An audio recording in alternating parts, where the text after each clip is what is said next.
Cover करता है उसे रेंज या पास कहते हैं। ये जो होता है उसको उड़ान मतलब चढ़ान काल यानी टाइम ऑफ असेंट यहां तक में, और इसे बोलते हैं उतरान काल, और पूरे को क्या बोलते हैं हम लोग? उड़ान काल कहते हैं। फॉर्मूला बताए थे एच बराबर क्या होता है? U square sine theta, you square sine square theta है ना अपॉन 2g। रेंज बराबर क्या होता है? U square sign 2 theta upon g। और टाइम ऑफ फ्लाइट जो होता है उड़ान काल, इसका फॉर्मूला 2u।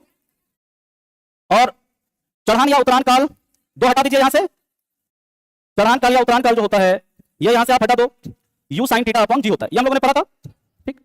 और ये सवाल आपका ये तीनों फॉर्मूले से सवाल बनता है, कैसे बनता है अभी हम लोग आगे डिस्कस करेंगे।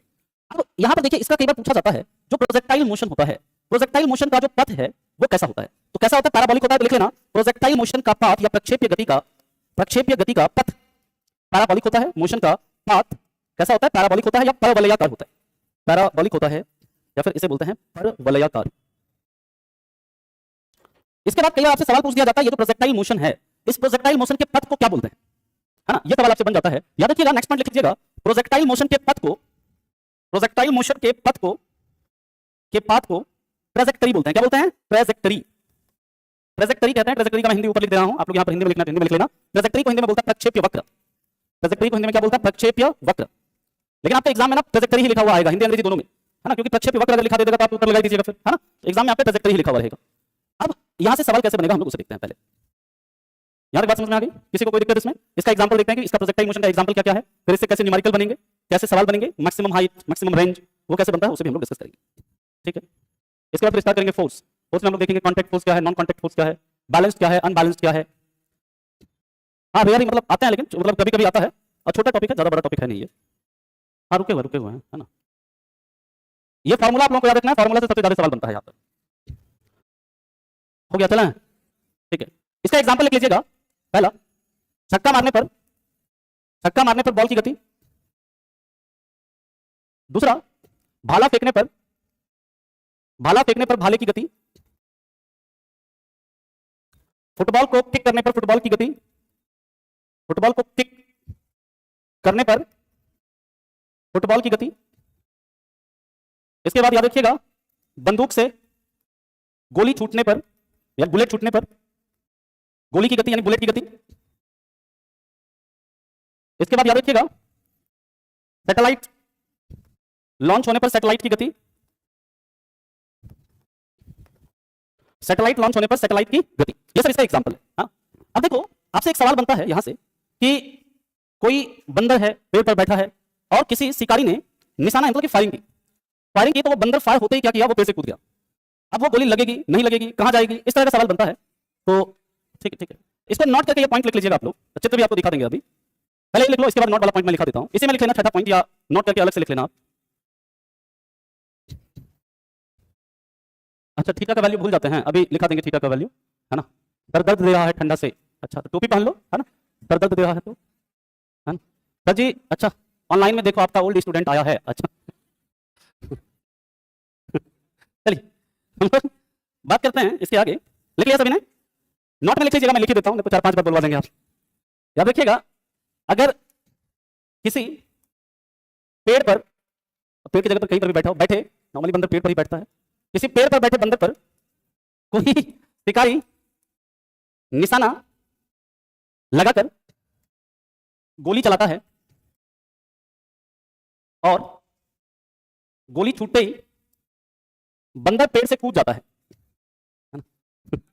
बंदर पेड़ से कूद जाता है, तो इसकी अधिकतम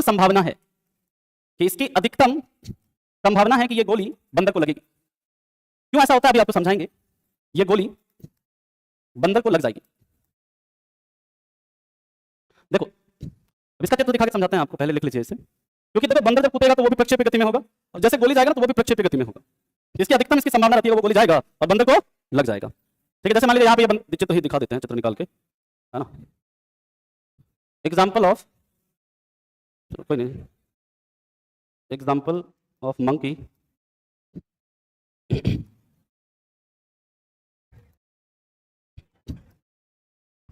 देखो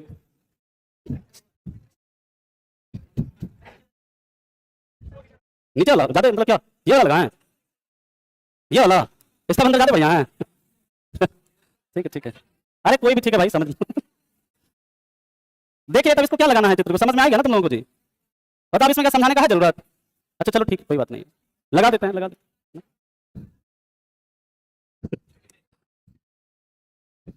चलो देखो, ये जैसे मान लीजिए शिकारी है ना? इस टाइम शिकारी लग भी रहा है ना? ये यहां से बंदूक छोड़ा, समझो। अरे भाई भाई, यहाँ पर ये जाके जैसे ये कुत्ता ना, तो ये जाके लग जाता है ना, ये आपको समझना है। अधिकतम चांसेस हैं कि यहाँ पर ये जो है गोली उसको जाकर के लग जाएगी, क्योंकि बंदूक का जो गोली है ना, ये सीधा नहीं जाता है। ऐसा नहीं कि ये सीधा जाएगा, ये जाएगा ना, ऐसे क्या होगा, ऐसे इसका प्रोजेक्टाइल मोशन होता है, जैसे ये कुत्ता है, इसमें यहाँ पर इसको ये लग जाएगी गोली। ठीक है, चलो अब हम लोग बात करते हैं इसके आगे। नेक्स्ट है, चलो क्वेश्चन लिखो। अगर, हाँ बोलो। अच्छा ये चित्र भी बनाना है क्या तुम? लिखो लिखो। ये पीछे से बैठ के इतना हल्ला करता है, क्या बोल रहे हो, नहीं सुन रहे? चलो ठीक है, लिख लिया यहां तक ना सबको? अब हम लोग बात करते हैं इसके आगे। अगर किसी पिंड को या किसी ऑब्जेक्ट को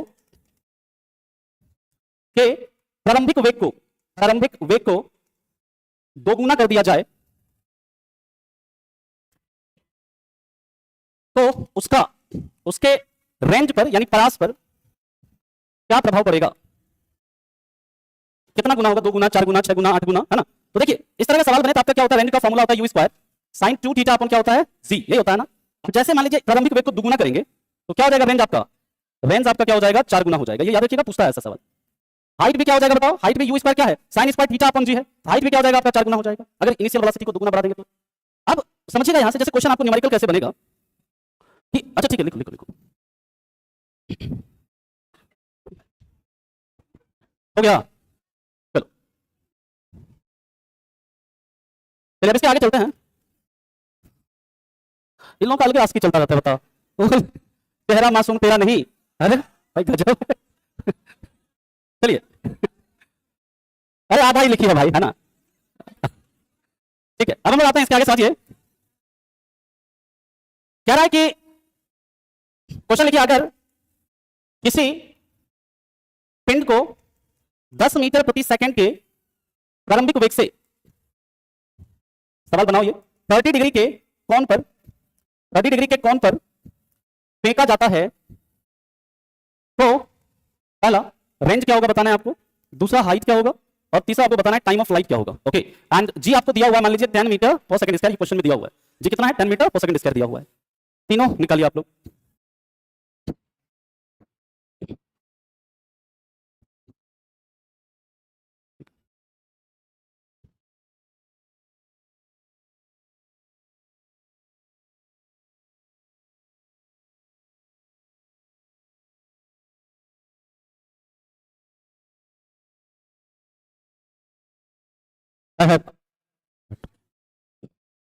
देखते हैं करो,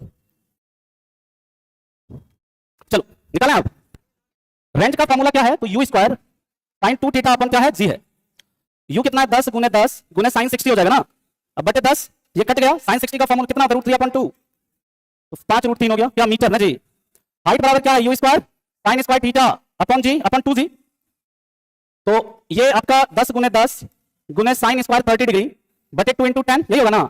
इसको सॉल्व करिएगा तो क्या हो जाएगा, 5 गुने 1/4, यही होगा 20×5, इसको 1/2 का स्क्वायर करके 1/4 हो जाएगा, ये आ जाएगा 1.25 मीटर, है ना? ठीक है, और टी का मान देख लेते हैं क्या आता है। हाँ ठीक है, 2u साइन थीटा अपॉन जी, यानी 2 × 10 × साइन 30 बटे 10, तो 10 10 कटा, 2 × 1/2, 1 सेकंड। इस तरह से आपसे यहां से न्यूमेरिकल पूछा जाएगा। ठीक है, तो इस तरह का न्यूमेरिकल पूछेगा, कर दीजिएगा। चलो ठीक है, अब हम लोग बात करते हैं इसके आगे, नेक्स्ट याद रखिएगा। ठीक है, लिख लो, कोई बात नहीं,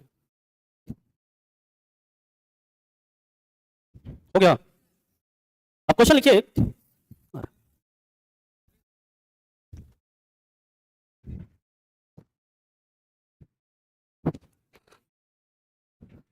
है ना? चलिए नेक्स्ट हम लोग बात करते हैं इसके बाद। अगला क्वेश्चन लिखो कि अगर किसी बॉल का ऊंचाई, या बॉल का रेंज, ऊंचाई नहीं रेंज, उसके ऊंचाई का 4 गुना है, तो प्रक्षेप्य कोण क्या होगा? तो प्रक्षेप्य कोण क्या होगा? अगर किसी बॉल का रेंज उसके ऊंचाई का 4 गुना है, तो प्रक्षेप्य कोण क्या होगा?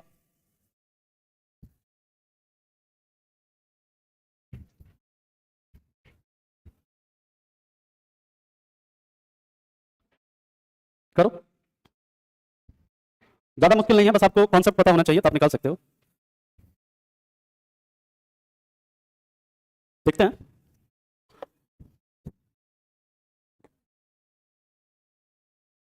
अरे इसमें रेंज दिया है, आपका रेंज क्या है कि ऊंचाई का 4 गुना है, दोनों का फॉर्मूला पता है, कर दो जो क्वेश्चन कर रहा है, क्या रहा है, जो क्वेश्चन कर रहा है उतना कर दो ना।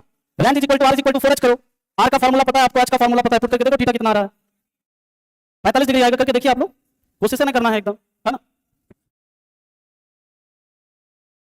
ना है ट्रिक बाबू, है ना, कोई ट्रिक नहीं है, इसका याद ही करना होगा इसको, है ना, सर ट्रिक नहीं है, ट्रिक नहीं है, मैंने स्पैम कर रखी है ये, हाँ?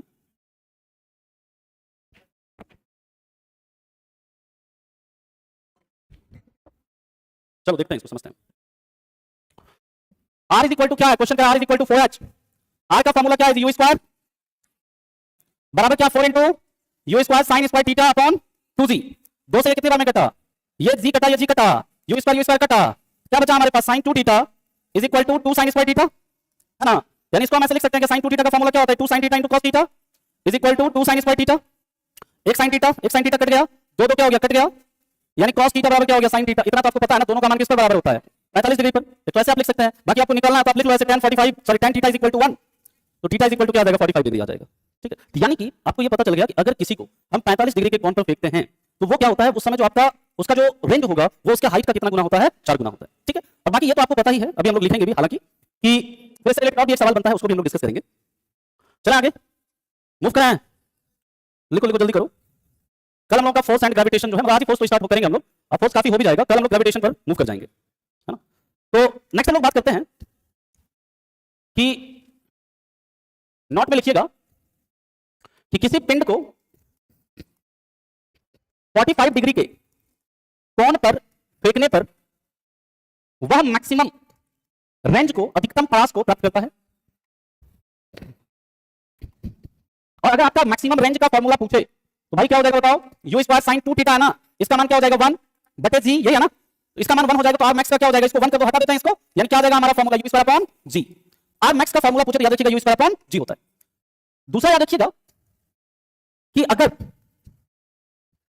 किसी पिंड को 90 डिग्री के कोण पर फेंका जाए, 90 डिग्री के कोण पर फेंका जाए तो वह मैक्सिमम हाइट को, यानी अधिकतम ऊंचाई को, मैक्सिमम हाइट को प्राप्त करेगा, और हाइट मैक्सिमम हाइट का अगर आपसे फॉर्मूला पूछे तो मैक्सिमम हाइट का फॉर्मूला क्या हो जाएगा g, u square sine square theta upon क्या है 2g है, ये है ना। अभी साइन थीटा का मान मैक्सिमम कितना हो सकता है, एक थीटा 90 डिग्री पुट करिएगा, मैक्सिमम एक होगा, तो यानी ये क्या आ जाएगा यू स्क्वायर अपॉन 2g, ये सूत्र होता है मैक्सिमम हाइट को निकालने का। अब इससे एक सवाल कैसे बनेगा उसको आपको कहते हैं, एक सवाल करने का फिर हम लोग मूव करेंगे फोर्स की तरफ, उसके बाद ये चैप्टर हमारे यहीं पर कंप्लीट है, बहुत छोटा सा चैप्टर है, और सवाल यहां से आपसे नॉर्मली मतलब 10 के आसपास ही सवाल यहां से बनेंगे, 3-4 तो फॉर्मूला हो गया, दूसरा इसका पाथ कौन सा है ना, मैक्सिमम हाइट मैक्सिमम रेंज, है ना, कभी कभार न्यूमेरिकल पूछ लिया, है ना, ये सब आपसे सवाल बनेगा, छोटा टॉपिक है लेकिन पूछता है क्वेश्चन।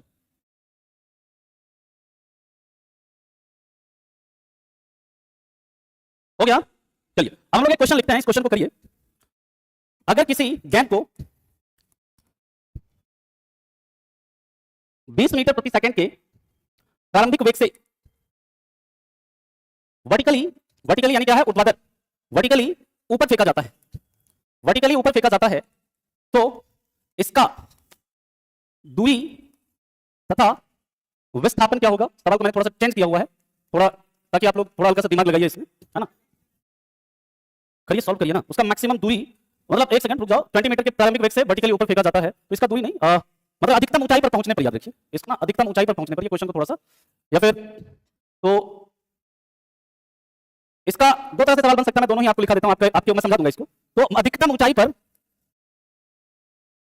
तो अधिकतम ऊंचाई क्या होगी, एक तो ये आप लिख लीजिए, इसको आप बताइए अधिकतम ऊंचाई क्या होगी, और इसी में आपसे सवाल जैसे घुमा देगा कि अगर ये बॉल ऊपर फेंका जाता है और वापस आ जाता है, क्वेश्चन में चेंज क्या करेगा, वापस आ जाने के बाद आपसे पूछ देगा दूरी और विस्थापन, तो दोनों मैं बता दूंगा आपको, समझो। जैसे यहां से ये बॉल फेंका गया, इसको ऊपर फेंकते हैं, किस स्पीड से फेंका, 20 मीटर पर सेकंड की स्पीड से फेंका, यहां पे इसका जो एच मैक्स होगा वो क्या हो जाएगा, यू स्क्वायर अपॉन 2g, जी मान लीजिए 10 मीटर पर सेकंड स्क्वायर दिया हुआ है, तो 20 इंटू क्या हो जाएगा, 20 डिवाइडेड बाय 2 इंटू, यही होगा ना, तो ये 20 मीटर हो गया। और अगर आपसे पूछ दे कि अगर ये बॉल वापस आ जाता है तो इसका विस्थापन और दूरी क्या हो जाएगा, तो दूरी हो जाएगा 40 मीटर, क्योंकि 20 गया 20 आया, और विस्थापन कितना हो जाएगा 0 मीटर। अगली बात समझ में, इस तरह का सवाल भी आपसे एग्जाम में बनेगा। चलिए हम लोग बात करते हैं फोर्स की, यानी बल की, समझो।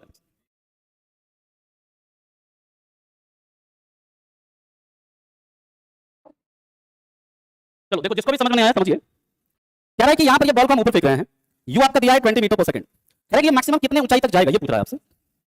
तो याद रखिएगा, यहां पर जो हाइट मैक्स है इसका फॉर्मूला हम लोग देखा, यहां पर थीटा क्या है 90 डिग्री, हाइट मैक्स जो होता है इसका फॉर्मूला होता है u स्क्वायर अपॉन 2g। तो u कितना है 20 इंटू 20 बटे 2 इंटू क्या है आपका g का मान मान लीजिए 10 है, ये कट जाएगा ना 20 20 मीटर आपको जाएगा, यानी कि 20 मीटर तक ही वो पहुंच पाएगा, है ना। उसके बाद फिर वापस आ जाएगा, और जब वापस आ जाएगा नीचे तक पहुंचेगा, मान लीजिए यहां गया और फिर वापस यहां नीचे आ गया, तो गया उसके द्वारा टोटल डिस्टेंस कवर कितना हुआ 20 मीटर ऊपर गया, फिर 20 मीटर नीचे आया तो डिस्टेंस क्या हो गया 40 मीटर, क्योंकि डिस्टेंस का मतलब क्या होता है लेंथ ऑफ पाथ कवर्ड, यानी कि जो तय किया गया पथ है उसकी लंबाई, तो तय किया गया पथ 20 मीटर गया 20 मीटर आया है। और विस्थापन क्या होता है, विस्थापन आपका प्रारंभिक और अंतिम बिंदु के बीच दूरी, तो प्रारंभिक बिंदु भी यही है, अंतिम बिंदु भी यही है, तो विस्थापन क्या हो जाएगा 0 मीटर। नेक्स्ट हम लोग बात करते हैं, अगला जो चैप्टर है हमारा फोर्स यानी बल। बल क्या है, तो इसका डेफिनेशन दिया किसने, न्यूटन की गति के पहले नियम ने, और न्यूटन की गति के पहले नियम से हमें इसका डेफिनेशन ये पता चला कि बल वह बाह्य कारक है, बल वह बाह्य कारक है जो किसी वस्तु की या जो किसी पिंड की अवस्था या आकार में परिवर्तन करता है। भाई आप कह सकते हैं कि बल वह बाह्य कारक है जो किसी वस्तु को विराम से किसमें ला सकता है, गति में ला सकता है, या गति से किसमें ला सकता है, विराम में ला सकता है। जैसे आप गति से विराम में लाने के लिए एक जो आपका बल होता है कौन सा, घर्षण बल। घर्षण बल का काम क्या होता है, मतलब कि भाई गति का विरोध करता है, यानी जैसे ब्रेक अप्लाई करते हैं तो वो वहां पर क्या लगता है, फ्रिक्शन फोर्स लगता है, जो कि क्या करता है किसी वस्तु को गति से किसमें ला देता है, विराम में ला देता है। यह बल का बेसिक डेफिनेशन है। बल बाकी क्या है, यह एक सदिश राशि है। कैसा है जी, यह एक सदिश राशि है, क्या है कि इसमें क्या होता है, मैग्नीट्यूड भी होता है और डायरेक्शन भी होता है। मैग्नीट्यूड का मतलब उसका जो न्यूमेरिकल वैल्यू है, उसका जो क्या न्यूमेरिकल वैल्यू है, जैसे मान लीजिए कि यहां पर कोई एक पिंड है, ध्यान से समझना, यहां पर एक पिंड है, इस पर हमने मान लीजिए इधर से लगाया 20 न्यूटन का फोर्स, और इधर से लगाया मान लीजिए हमने इसके ऊपर 40 न्यूटन का फोर्स लगाया। अब यहां पर देखिए क्या है ना, इसका ये जो वैल्यू है मैग्नीट्यूड कितना है 20 न्यूटन। यहां पर अगर हम इसको मान लीजिए अगर रिप्रेजेंट करेंगे कैसे, यहां पर आपको अगर इसको रिप्रेजेंट करना है तो इसको नॉर्मली हम लोग जो डायरेक्शन लेते हैं वो किधर इधर लेते हैं, पॉजिटिव। जब एक्सेस की बात करते हैं तो रहता है ना, इस तरफ पॉजिटिव लेते हैं, इस तरफ नेगेटिव लेते हैं, ऊपर पॉजिटिव नीचे क्या लेते हैं नेगेटिव, होता है ना जी। तो यहां पर जो फोर्स है इसको हम लोग यहां पर मान लीजिए लिखते हैं क्या 20 न्यूटन, डायरेक्शन इसका किधर इधर है। अब इसी प्रकार मान लीजिए हमें यहां पर इसको रिप्रेजेंट करना है सेम पिंड के लिए, यहां पर हम लोग क्या लिखेंगे, इसको -40 न्यूटन लिखेंगे। -40 ये बताएगा कि इसका जो डायरेक्शन है ये क्या है, अपोजिट है। ये जस्ट इसको रिप्रेजेंट करने का तरीका है ना। एक साथ अगर मान लीजिए यहां पर आपका लिखा हुआ है, यहां पर रिजल्टेंट फोर्स अगर आपसे पूछते तो वो क्या हो जाएगा -20 न्यूटन हो जाएगा, है ना। नॉर्मल अगर हम इसे देखें इस स्केल में इस तरह से, ठीक है। तो कभी भी कोई पिंड पर जब आपका बल लगता है तो अगर वो इधर लग रहा है नॉर्मली तो उसे हम लोग सिंपली किसमें पॉजिटिव में लेते हैं, अगर इधर लगा है तो इसे हम नेगेटिव में लेते हैं, सामान्यतः ऐसा होता है ना। ये आपका बाकी डिपेंड करता है कि क्वेश्चन में क्या है ना। नॉर्मल लेकिन रिप्रेजेंटेशन इस डायरेक्शन में पॉजिटिव और इधर हम लोग क्या लेते हैं नेगेटिव लेते हैं। अब हम लोग बात करते हैं इसका जो एसआई यूनिट होता है, ये सब आपको बताया हुआ है। एसआई यूनिट जो होता है ये होता है न्यूटन। न्यूटन जैसे हम लोग डिनोट करते हैं किससे, कैपिटल एन से, और इसी को हम लोग क्या बोलते हैं केजी मीटर पर सेकंड स्क्वायर। वीना आपको पता है क्या होता है, mlt-2 ये होता है ना जी। बाकी सीजीएस यूनिट ये सब आपको ऑलरेडी लिखा दिया है कि ग्राम सेंटीमीटर पर सेकंड स्क्वायर होता है, डाइन होता है, 1 केजी फोर्स किसके बराबर होता है ये सब आपको करा दिया था, 1 kg force equal to 9.8 newton, है ना। बाकी इसको मेजर किससे करते हैं, स्प्रिंग तुला या स्प्रिंग बैलेंस से मेजर करते हैं। अब देखिए जो बल है ना, बल के टाइप की बात करते हैं हम लोग, टाइप ऑफ फोर्स, एक होता है आपका बल के प्रकार, उस पर कितना बल काम कर रहा है किसके डायरेक्शन में उसके आधार पर। एक होता है आपका संतुलित बल, क्या होता है संतुलित बल, या फिर जैसे हम लोग कहते हैं balanced force. Balanced force, balanced force का मतलब क्या है, जैसे ये कोई मान लीजिए ऑब्जेक्ट है, इसके ऊपर इधर भी आपका 20 न्यूटन का फोर्स लग रहा है, इधर भी आपका 20 न्यूटन का फोर्स लग रहा है, ओके। या फिर मान लीजिए कि यह पिंड है, इसके ऊपर मान लो इधर भी 50 न्यूटन का फोर्स लग रहा है और इधर भी आपका 50 न्यूटन का फोर्स लग रहा है ना। तो यहां पर आप इसका रिजल्टेंट फोर्स निकालिएगा, तो यहां पर रिजल्टेंट फोर्स -50 + 50 क्या हो जाएगा, यहां पर डायरेक्शन ये देखो +20 -20 क्या हो जाएगा 0। यानी कि इस कंडीशन में क्या होता है कि इसका इस जब याद रखिएगा पहले डेफिनेशन संतुलित बल का, जब किसी पिंड पर दो समान बल, कैसा बल, दो समान बल विपरीत दिशा में लगता है, अपोजिट डायरेक्शन में लगता है, विपरीत दिशा में लगता है, तो उसे हम लोग क्या बोलते हैं, संतुलित बल कहते हैं। क्या बोलेंगे, संतुलित बल कहेंगे। तो पहले आप इसे लिखिए, हो गया। कल हम लोगों का ग्रेविटेशन टॉपिक स्टार्ट हो जाएगा, गुरुत्वाकर्षण, और लगभग 2 लेक्चर मोटा मोटी मान लीजिए चलेगा गुरुत्वाकर्षण। हो गया सभी का। अब देखिए इसमें जो रिजल्टेंट फोर्स होता है ना संतुलित बल में, याद रखिएगा इसमें नेट फोर्स जो होता है या रिजल्टेंट फोर्स क्या होता है, 0 होता है। देखो अगर रिजल्टेंट फोर्स 0 होगा समझिएगा इसके स्पीड में कोई चेंज होगा क्या, स्पीड में कोई परिवर्तन नहीं रहता। अगर ये मान लीजिए रेस्ट में रहेगा तो ये रेस्ट में रहेगा, और मोशन में है तो मोशन में रहेगा, इसके स्पीड में कोई परिवर्तन नहीं होता है। अगर ये मान लीजिए कोई पिंड अगर रेस्ट में है और इसके ऊपर क्या कर रहे हैं आप, इधर से 20 न्यूटन इधर से 20 न्यूटन लगा रहे हैं, हाँ तो ये अपना रुका रहेगा, कोई दिक्कत नहीं है इसमें। लेकिन मान लीजिए ये गति कर रहा है, मोशन में है, मान लो इस डायरेक्शन में ये मोशन कर रहा है, आप इधर भी क्या कर रहे हो 20 न्यूटन का फोर्स लगा रहे हो, इधर भी 20 न्यूटन का फोर्स लगा रहे हो, फिर भी ये गति तो करता रहेगा ना, क्या कि दोनों फोर्स एक दूसरे को क्या कर देगा, कैंसिल कर देगा। यानी कि इसका जो स्पीड है इसमें कोई परिवर्तन नहीं होगा। इसका मतलब कि इसका जो एक्सेलरेशन है, एक्सेलरेशन क्या होगा 0, एक्सेलरेशन क्या होगा 0, वेलोसिटी यानी स्पीड जो रहेगा कांस्टेंट, नियत रहेगा, कांस्टेंट रहेगा। और याद रखिएगा कि इसका जो शेप है, शेप क्या हो सकता है, शेप बदल सकता है, शेप बदल सकता है। इसकी जो अवस्था है, पोजीशन जो है, पोजीशन में चेंज नहीं होगा, पोजीशन चेंज नहीं होता है।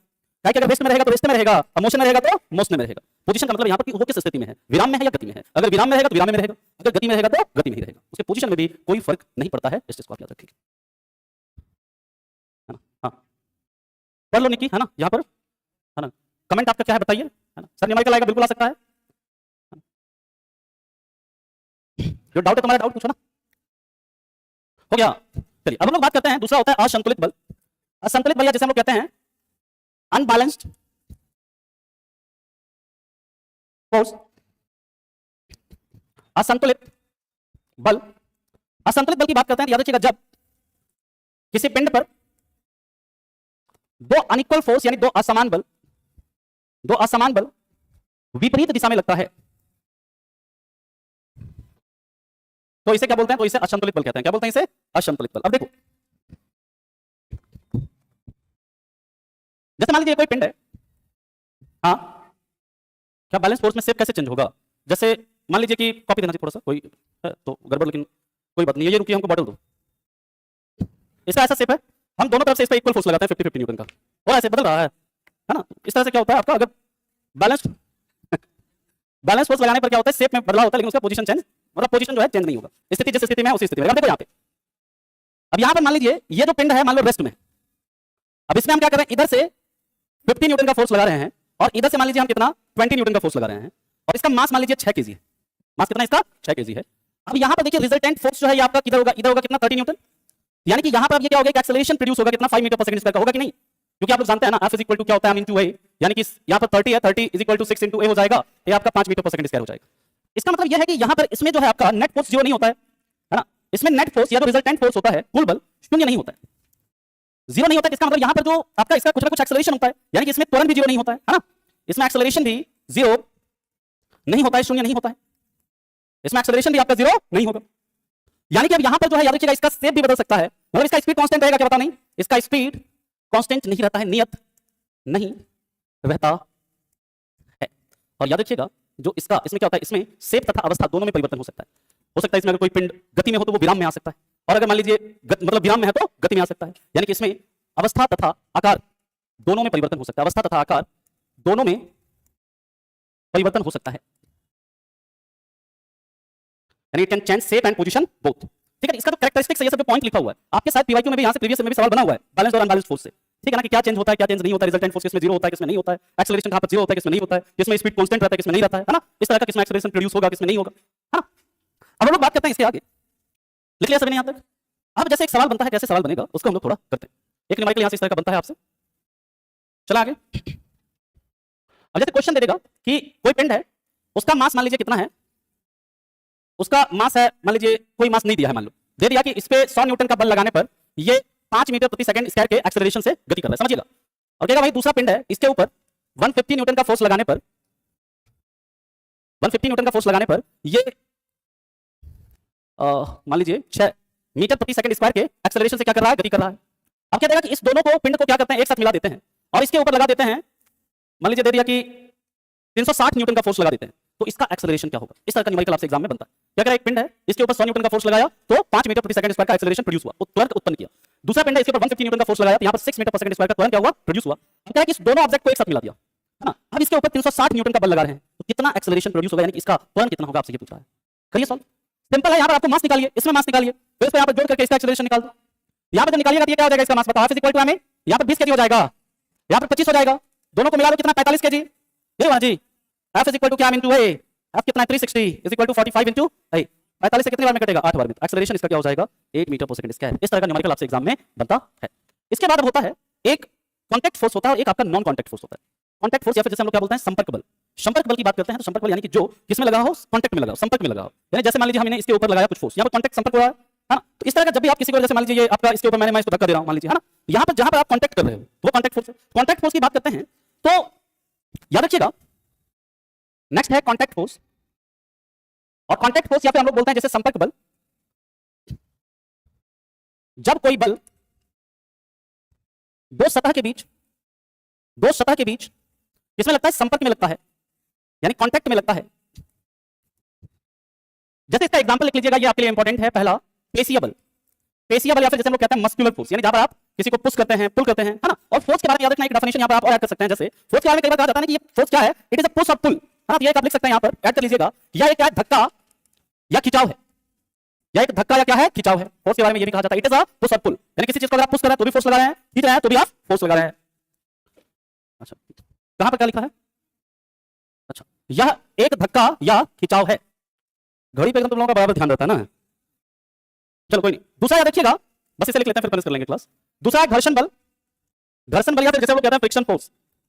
और याद रखिएगा, एक जो वायु के द्वारा या फ्लूइड के द्वारा जो फ्रिक्शन लगता है ना, उसे हम लोग क्या बोलते हैं, ड्रैग। क्या बोलते हैं? ड्रैग, जो कि फ्रिक्शन का एक प्रकार है, जिसे हम लोग कहते हैं कर्षण। क्या बोलते हैं? कर्षण। तो ये भी आपका क्या है, ये भी आपका एक संपर्क बल है। और हाँ, जैसे मान लीजिए कोई भी चीज, मान लीजिए पेपर को अगर आप गिराओगे ना नीचे, वहां पर भी एयर और उस पेपर की सतह के बीच में फ्रिक्शन काम करता है, जिसे हम लोग क्या बोलते हैं, जिसे हम लोग ड्रैग बोलते हैं या एयर ड्रैग या फिर कर्षण कहते हैं, कर्षण। तो पेशीय बल हो, चाहे घर्षण बल हो, चाहे ड्रैग हो, ये सब कैसा फोर्स है, ये सब कांटेक्ट फोर्स है। और नॉन कांटेक्ट फोर्स में क्या क्या आएगा? ग्रेविटेशन, इलेक्ट्रिक फोर्स यानी विद्युत बल, है ना, मैग्नेटिक फोर्स चुंबकीय बल, इसके बाद न्यूक्लियर फोर्स या नाभिकीय बल। ये सब जो आपका कैसा फोर्स होता है, नॉन कांटेक्ट फोर्स होता है। उनके बारे में हम लोग बात करेंगे कल, है ना। फिर हम लोग बात करेंगे फ्रिक्शन फोर्स की, और कल हम लोग स्टार्ट करेंगे ग्रेविटेशन। क्लास है?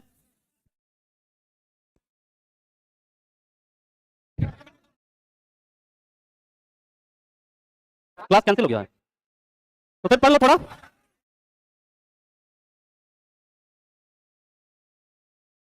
अब सब जैसा कहिए आप लोग, बैठ जाओ सब लोग, थोड़ा देर पढ़ लेते हैं, है ना। हो गया, चलो ठीक है, कल मिलता है, रहने दो। हाँ।